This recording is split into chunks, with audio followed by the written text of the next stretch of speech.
तो hello guys, स्वागत है आपका निशांस क्लास में। आज हम बात करने वाले हैं 10th क्लास में। आज हम सीखेंगे एक्सरसाइज 3.3 वृद्धि स्थापन विधि। बहुत ही मोस्ट इंपोर्टेंट एक्सरसाइज है और इसमें से एक सवाल 110% आता है हर एग्जाम में। तो आज हम इसी के ऊपर बात करने वाले हैं। तो जो भी हमारे चैनल पर नए हैं वो चैनल को सब्सक्राइब करें, वीडियो को लाइक करें और बेल आइकन को प्रेस करें। बाकी बढ़ते हैं वीडियो की ओर, देखते हैं एक्सरसाइज 3.3 का पहला सवाल, जो कि आपको प्रतिस्थापन विधि से सॉल्व करना है। तो आपको दी जाएगी कोई सी दो समीकरण। तो यहाँ पर आपको दी गई है x + y = 14 और x - y = 4। तो ये आपको दो समीकरण दी गई हैं, यहाँ से आपको सॉल्व करना है। देखिए, प्रतिस्थापन का मीन्स होता है, मैं आपको समझा दूं। प्रतिस्थापन का मतलब होता है कि आपको एक समीकरण से x का मान निकाल के दूसरी समीकरण में रखना है। ठीक है, तो अगर मैं यहाँ से समीकरण 1 दिए हैं, यहाँ पर समीकरण 2 दिए हैं, यहाँ से अगर मैं समीकरण 1 से मान निकालूं, x का कितना मान आएगा। यहाँ से मैंने निकाला x बराबर y को मैंने 14 के पास भेज दिया, समीकरण नंबर 3 बन गई। दोबारा फिर बता रहा हूँ, समीकरण 1 से पहले आपको x का मान निकालना है। x का मान मैंने निकाला तो x = हो गया y जाएगा 14 के पास में 14 माइनस का y। तो यहाँ इक्वेशन नंबर 3 आ चुकी है यहाँ हमारे पास। तो इक्वेशन नंबर 3 में x का जो मान है वो हमें इक्वेशन नंबर 2 में रखना है। तो यहाँ पर हम रखेंगे x की जगह 14 माइनस y। पहले आप यहाँ पर लिख दो कि x का मान समीकरण 2 में रखने पर, ठीक है, तो x की जगह मैं लिखूंगा 14 माइनस का y = 4। यहाँ से 14 माइनस y = 4।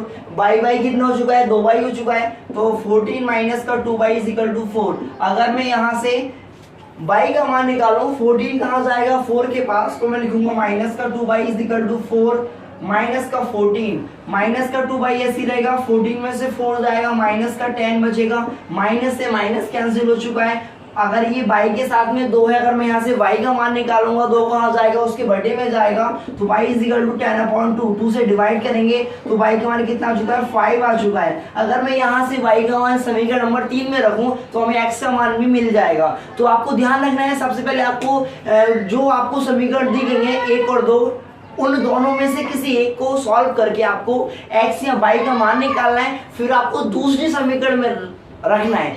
जिस समीकरण से x का मान निकालना है उस समीकरण में नहीं रखना, दूसरी समीकरण में रखना है। मैंने समीकरण 1 से x का मान निकाला और यहाँ से निकालने के बाद में समीकरण 2 में रखा है मैंने x की जगह। ठीक है, इसी प्रकार से कर रहे हैं आपको।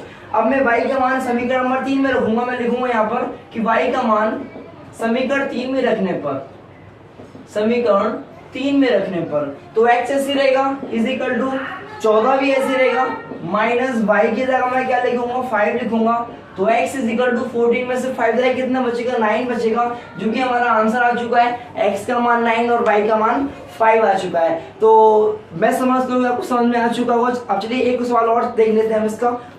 यहाँ पर आपको सवाल दिया गया है s - t = 3, s/3 + t/2 = 6। तो यहाँ से आपको समीकरण नंबर 1 मानना है। इसे आपको पहले सॉल्व करना पड़ेगा। 2 इसके पास आएगा, 2 बन जाए 2, 2s प्लस 3t बटे 3 दूनी 6 बराबर में 6। ठीक है, सॉल्व करना है थोड़ा सा इसे। तो 6 को भेज देंगे 6 के पास, तो 2s प्लस 3t = 6 36। समीकरण नंबर 2 मानेंगे। अगर मैं समीकरण 1 से s का मान निकालूं, यहाँ से अगर मैं s का मान निकालूं, t जाएगा 3 के पास, प्लस का हो जाएगा। इसे मैं समीकरण नंबर 3 मानूंगा। 1 के ऊपर है, 2 यहाँ आ गई, 3 यहाँ पर आ जाएगी। अब समीकरण 3 में क्या s का मान है ना, अब यहाँ से s का मान समीकरण 2 में रखूंगा मैं। तो मैं लिखूंगा s का मान समीकरण 2 में रखने पर, समीकरण 2 में रखने पर, अब ये 2 ऐसी रहेगा, s की जगह 3 + t लिखूंगा मैं। मैंने लिखा 3 + का t प्लस 3t ऐसी रहेगा = 36। आगे 2 क्यूब अंदर करेंगे, 2 t कितना होता है, 6 होता है, प्लस 2t होगा, प्लस 3t = 36।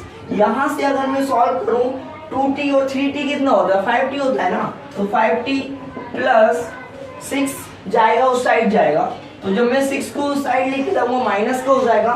तो 36 माइनस का 6, 36 माइनस का 6 देख सकते हैं आप यहाँ पे, 6 उस साइड जाएगा, माइनस का हो जाएगा। तो 5t = यहाँ पर 30 बचेगा, अगर मैं यहाँ से 5 से डिवाइड करूँ कितना आ जाएगा, 6 आ जाएगा।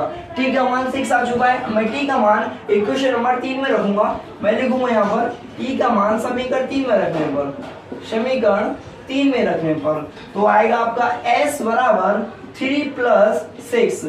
तो s का मान कितना आ चुका है, 9 आ चुका है, जो कि हमारा करेक्ट आंसर है। ठीक है, मैं समझता हूँ यहाँ तक आपको समझ में आ चुका होगा। तो एक सवाल पे इतने सवालों से 110% आपको बोर्ड एग्जाम में देखने को मिलेगा। तो मैं समझता हूँ यहाँ तक आपको समझ में आ चुका होगा। बाकी मिलते हैं नेक्स्ट वीडियो में। Thanks for watching.